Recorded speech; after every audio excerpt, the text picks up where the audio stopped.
Hi everyone! Welcome back to my channel. So, kamusta ang bawat isa? Hope all is well. So, sa video nito, ating explore itong R. Norton Coffee House sa Atok, Benguet.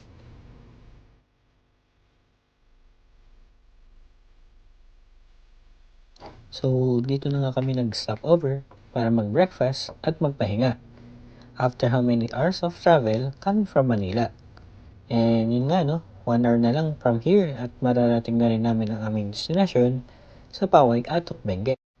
So, bago ang matitinding akyatan at mga sigsag road sa Halsema Highway, magpa-condition muna at mamis sa lugar na ito. So, habang naglalakad kami dito, hinahanap-hanap na namin kung nasan yung overlooking view. And yun na nga, nagtanong kami sa loob kung nasan nga yung overlooking view. And sinabi naman nila na hindi dito yung may overlooking view, kundi sa may taas pa.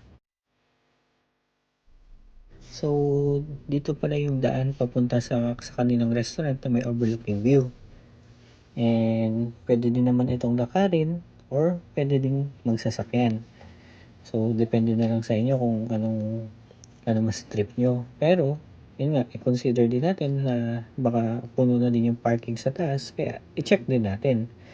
And mamaya makikita nyo na kami palang halos yung nakapag-park doon sa taas. Kaya, thanks God at kami nakapag-park na maayos.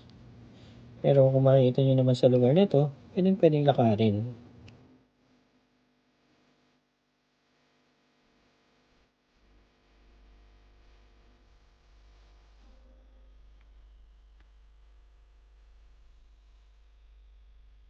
So ayun guys, may makikita naman kayong signboard dito kung nasaan yung Northern Homes.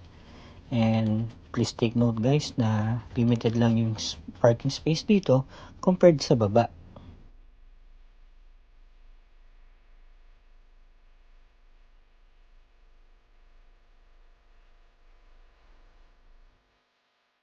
So ito na nga guys yung view or itsura na itong Our Northern Homes dito sa may taas, which is napakaganda.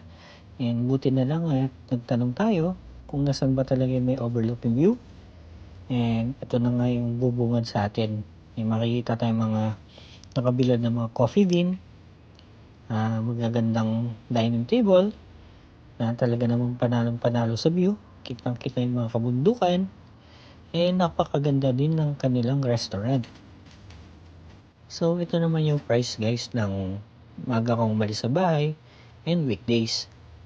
Makakapili ka ng magandang spot kung saan ka pwesto. Eto na nga, kitang-kita natin ang kabundukan, napakaganda, napakakulay, and syempre, fresko at malamig na hangin. Grabe guys, sobrang sulit ng view dito. Napakaganda ng kabundukan and ng kalangitan.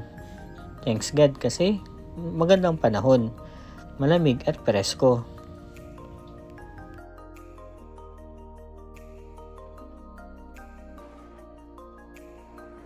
Grabe, ang ganda talaga ng view ng tanawin dito. At dahil first time namin makarating sa part nitong Benguet, talaga namang na-amaze kami sa ganda at siguradong treasured memories ito.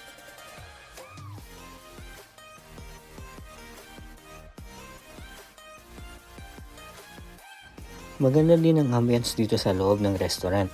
Maliwalas, malinis, presko. At makikita din natin yung modern interior design with cultural decoration. Napaka-creative.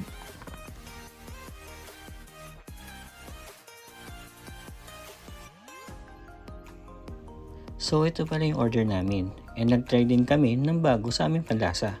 At ito nga yung tinatawag nilang kiniing.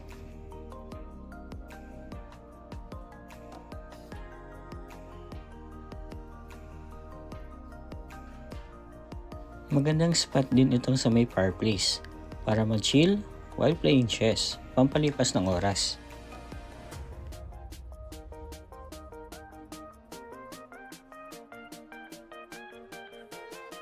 Sobrang nakaka-invite yung ganitong klaseng restaurant para kumain, magkape at mag-relax. Siguradong babalik-balikan natin. Maganda din yung effect ng pagiging high ceiling na itong restaurant. Nagbibigay liwanag at comfortable view. At kung inyong mapapansin, marami rin silang nakadisplay na dekorasyon dito na nagpapakita lamang ng yaman ng kultura ng Benguet.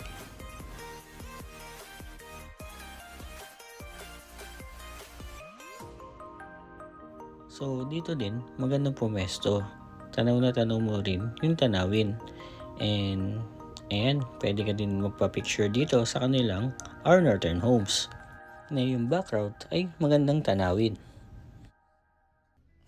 Nakakamangha din itong mga display nila dito sa labas. Napaka-artistic at detalyado.